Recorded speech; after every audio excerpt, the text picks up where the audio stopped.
So they came out in full force.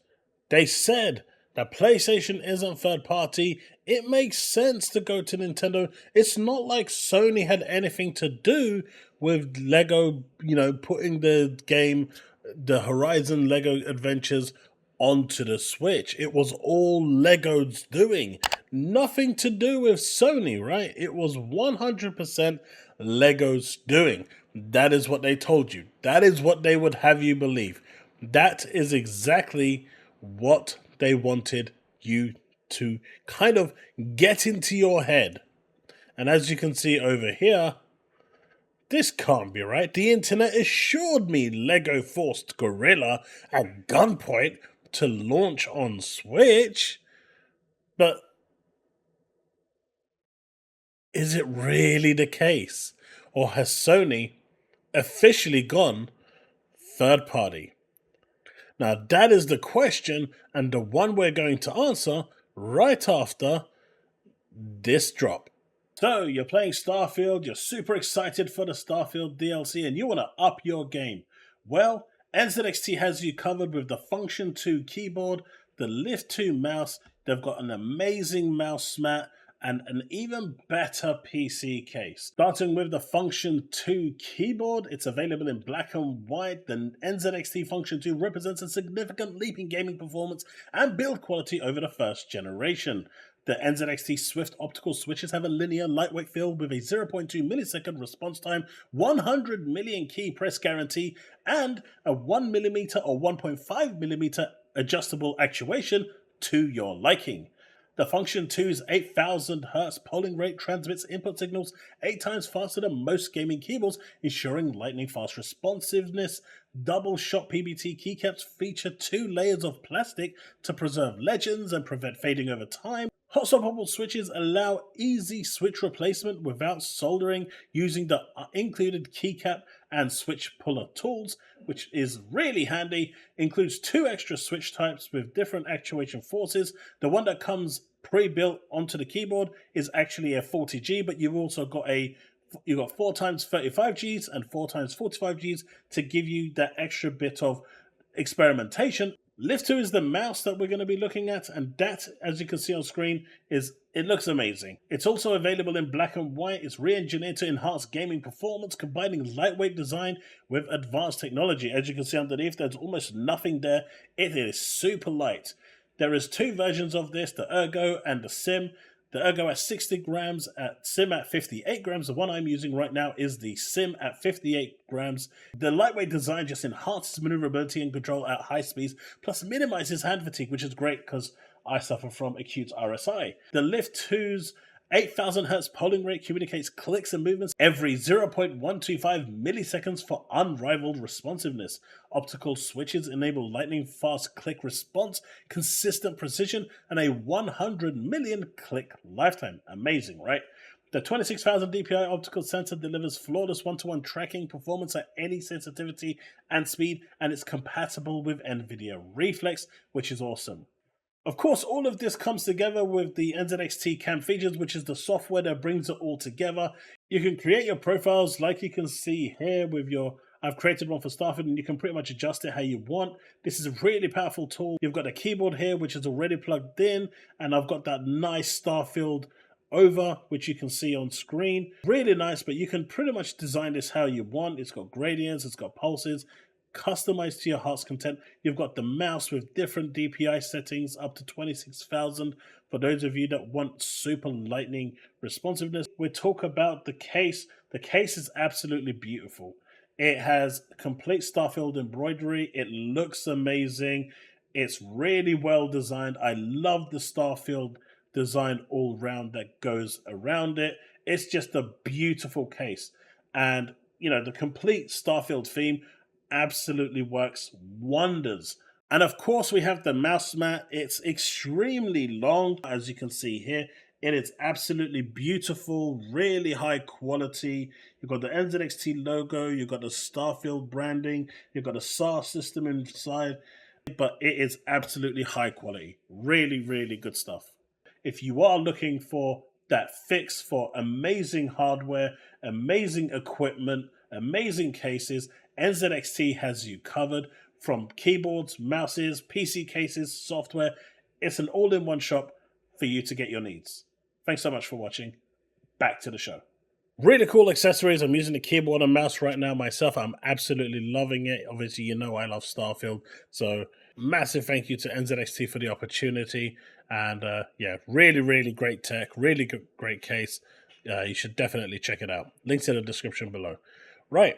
So this is what Andy Robinson from VCG says. Guerrilla Games dev told me LEGO Horizon Adventures and Nintendo Switch were a natural fit. I keep mentioning it, but we want this to be for everyone.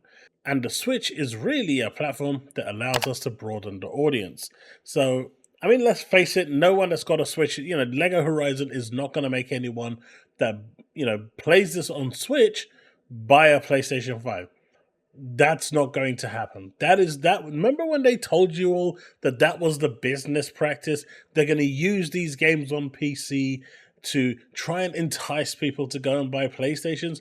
Do you honestly think that they're going to use this to try and entice Switch owners to buy a PlayStation 5?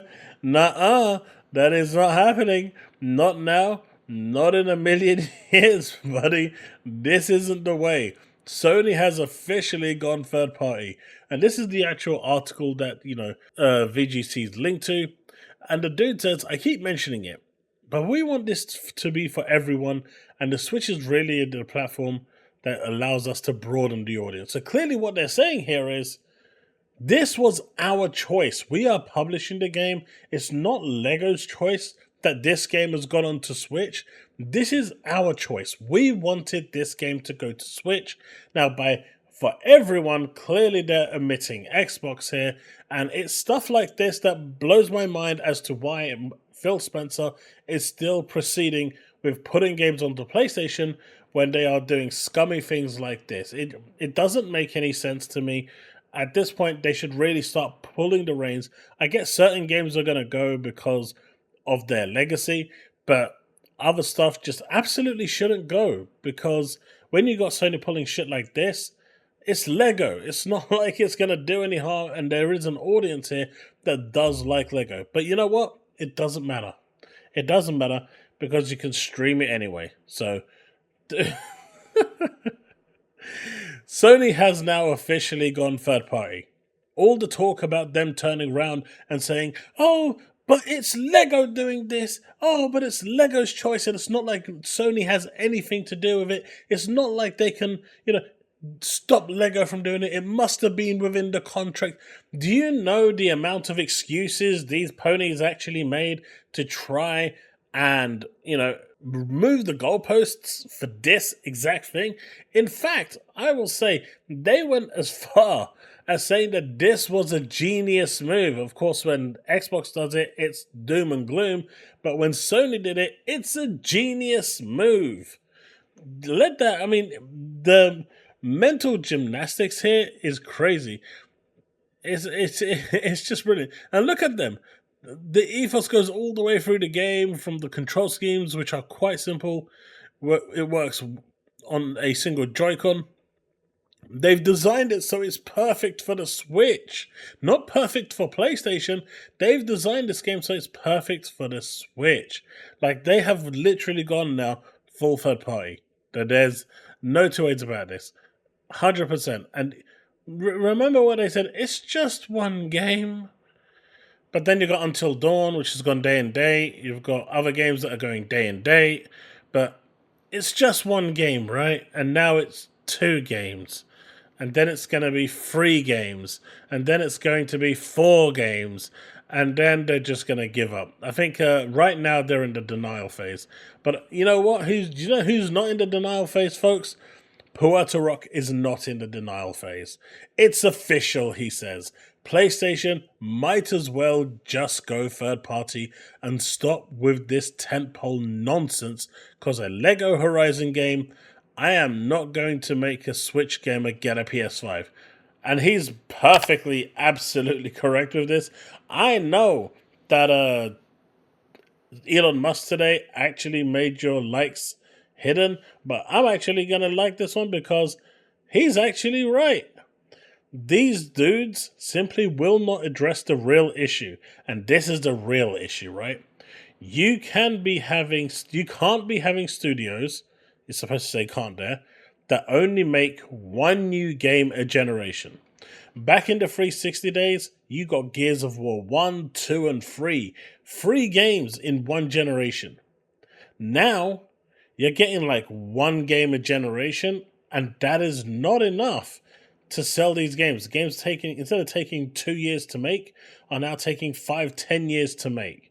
It's too long, and clearly the revenue that comes in from one platform just isn't enough. Hence why Sony has started to move over to PC to try and subsidize it. It's just not enough, even with the amount of console sales that they have. It's not enough. And Puerto Rock, it's 100% right here. It's official. PlayStation might as well just go third party. I mean, not might as well, they have gone third party. The fact that it was their choice to put a first party IP onto the Nintendo Switch, they could have made it exclusive.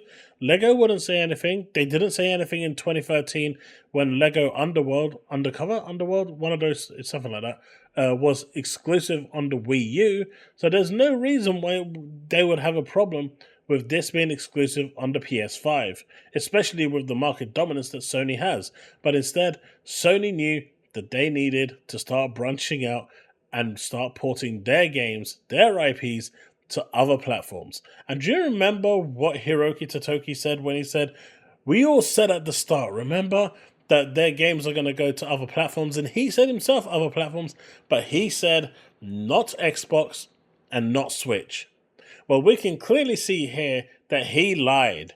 He absolutely lied straight to people's face, because at the time of his appointment, there is no way anyone can tell me that this game wasn't in development for the Nintendo Switch. It was. It was actively in development, and he still lied.